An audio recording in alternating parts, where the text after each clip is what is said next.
Now let's turn back to page 54 and look at part B. Read the sentences. Underline each possessive noun. Draw an arrow to show what the noun owns or possesses. Let's look at number 1. The man's hat is on the cat. I see that man has an apostrophe S, so that's going to be our possessive noun, so I'm going to underline it.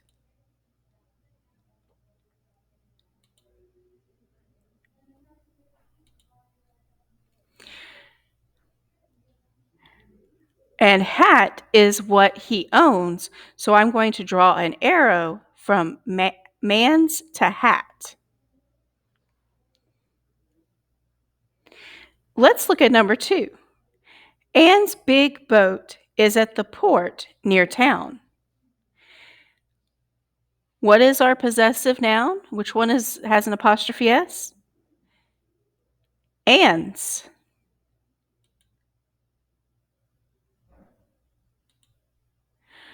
And what is it that Anne owns? That's right, she owns the boat. So we're going to draw the arrow from Anne's to boat. You're going to complete 3 through 10. I'm going to read the sentences. You're going to underline the possessive noun and draw an arrow from the possessive noun to the noun the noun it owns. Number 3, they found bones at Paul's dig. Number 4, Paul used clay to create the dinosaur's missing bones. Number 5, I have Stan's tools and Pat's paint. Number 6, Paul writes in the dig's logbook at camp. Number 7, the desert's land is dry. Number 8, they search Niger's desert for Jabaria's bones. Be careful because there are 2 possessive nouns and nouns that they own in that sentence. Number 9, the team's work is precise. And number 10, the pulley's rope connects the bones. I'm going to give you about a minute or so to make sure you finish up with that, and then we're going to post the answers.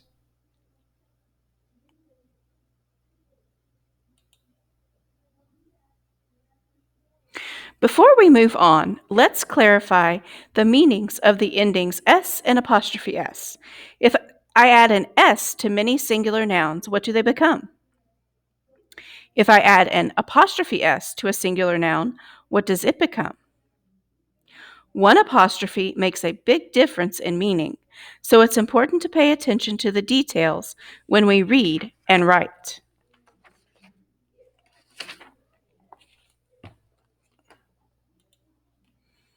We will continue focusing on asking and answering questions as we read. In the preceding unit, we began exploring the significance of question words. In many classes, you are asked to read a section of text and then answer questions. The first step in finding the correct answer is to make sure you know exactly what is being asked. Turn to page 14 in your student books. What will the answer to a who question contain? What kind of questions require a yes or no answer? Look at the bottom section. What would have to be in the answer to a how question? What kind of words or phrases answer a how question? Listen to the following sentences and decide whether you can tell anything about the way something is being done. The sprinter ran quickly around the track. Were we told how something was done? The dig team packed the bones with great care. What did the dig team do? We also know how they packed. They packed with great care. My answer to a how question can be more than a single word. The baby cried last night. We know the baby cried, and we know when the baby cried. We don't know how the baby cried.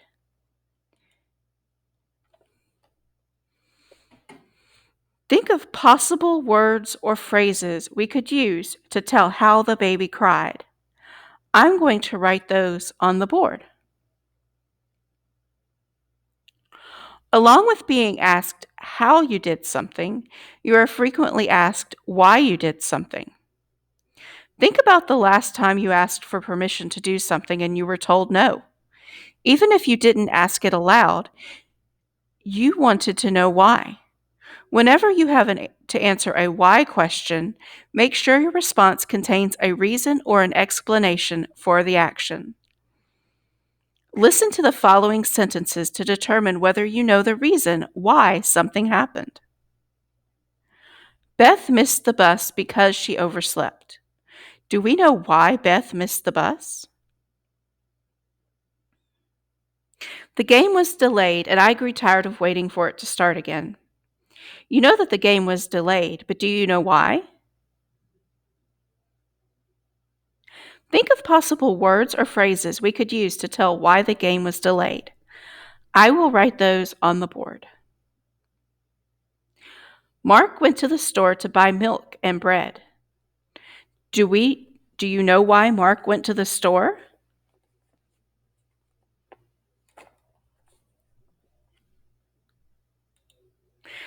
Turn to page 55 in your student books. I want you to track with your pencil erasers as I read the instructions aloud. Read the passage. Use the information to answer the questions.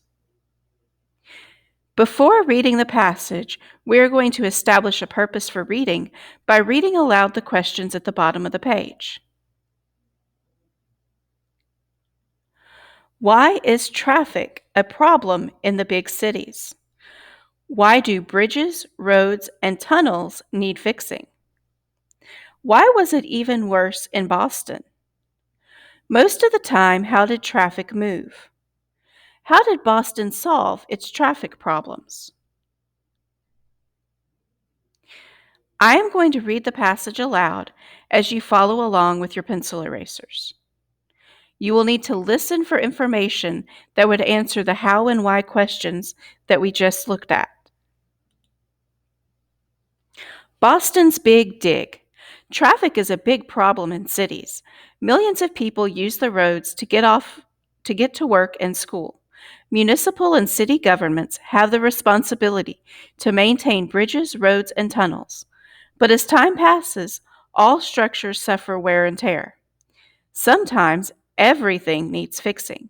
In Boston, Massachusetts, that is what happened. Road congestion in Boston was so fierce in the 1990s that for up to 10 hours of the day, traffic could only crawl. The city had a high accident rate combined with heavy noise and air pollution. The metropolitan area needed new bridges, roads, and tunnels. The solution to the problem was to replace roads with a huge underground tunnel. Now let's reread our questions. Why is traffic a problem in the big cities? Why do bridges, roads, and tunnels need fixing? Why was it even worse in Boston? Most of the time, how did the traffic move? How did Boston solve its traffic problems? Let's look at that first question. Why is traffic a problem in big cities? If you look at that second sentence, it says millions of people use the roads to get to work and school. That can answer our question.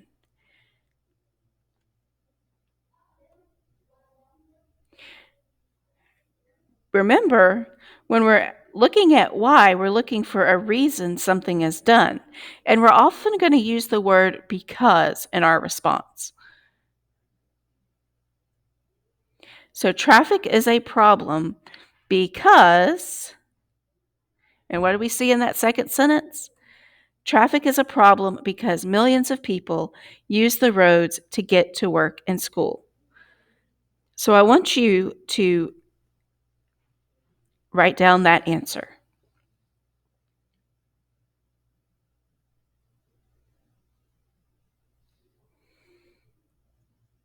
Let's look at that second question.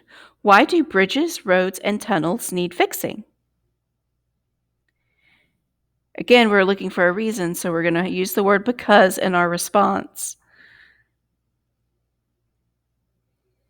They need fixing because.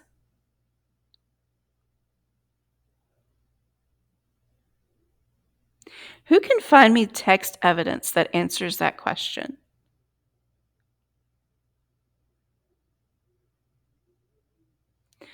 They need fixing because structures suffer wear and tear.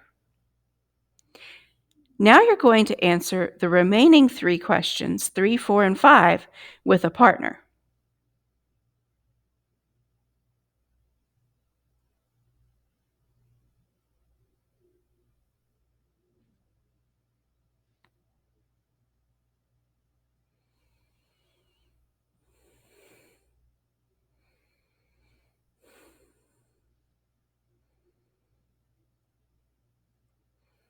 Are these the answers you got? Check with your partner and make sure that they also have answers close to this. Now we will complete a Kahoot about possessive nouns.